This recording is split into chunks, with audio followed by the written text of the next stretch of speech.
Good morning. This is Pastor Jason of Kona Faith Center with a word for today. And the word for today is use. Use the gifts God has given to me. Now, everybody has strengths, everybody has weaknesses.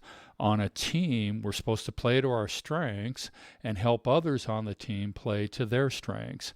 This means we have to identify and develop our strengths. John Wooden coached UCLA to 10 NCAA basketball championships. No other coach has even come close. Each year, Coach Wooden would watch the players playing pickup games before the season started. He would make notes on where each player made the highest percentage of shots, what each player's defensive ability was, what each player's rebounding ability was, whether a player played at a fast pace or a slow pace. And then he would design his game plan for the season based on the strengths, the natural strengths of the players that he had. That made each one of his teams unique. Each team played to their strengths. Instead of trying to conform each player to the coach's strategy, Coach Wooden conformed his strategy to the players' natural strengths.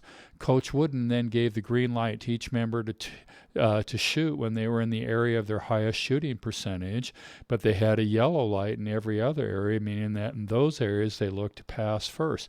And in the areas where they just didn't shoot well at all, they had a red light. Now, I love sports analogies, but what's the point today? In Chronicles today, we read that every priest was assigned to a specific responsibility and that they were not to stray into somebody else's responsibilities. When they did this, God blessed them and caused them to prosper. Notice it was not just the priests who prospered, but all the people. God is a better coach than the greatest of all coaches. He knows how to strategize based on the gifts he gave to each person because he's the one who gave those gifts to us in the first place.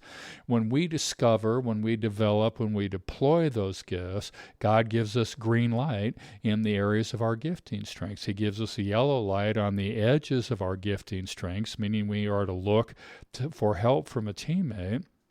And he gives us red lights in the areas where we're not gifted, meaning we go get a team member to deal with that when it comes up. This means you have to know your gifting. This means you have to develop your gifting by practice, by reason of use, and you have to know your limits, the limit of your gifting, when and where to use them, how to use them, why to use them, and when and where not to use them. As you grow in your gifting and help your teammates grow in their gifting, as you play in your green, yellow, and red light areas and help your teammates to play in their green, yellow, and red light areas, you can have a confident expectation that our coach has the winning strategy in place and that he will make us victorious. But it does require that we together use our gifting. The word for today is use. God bless. Check in tomorrow.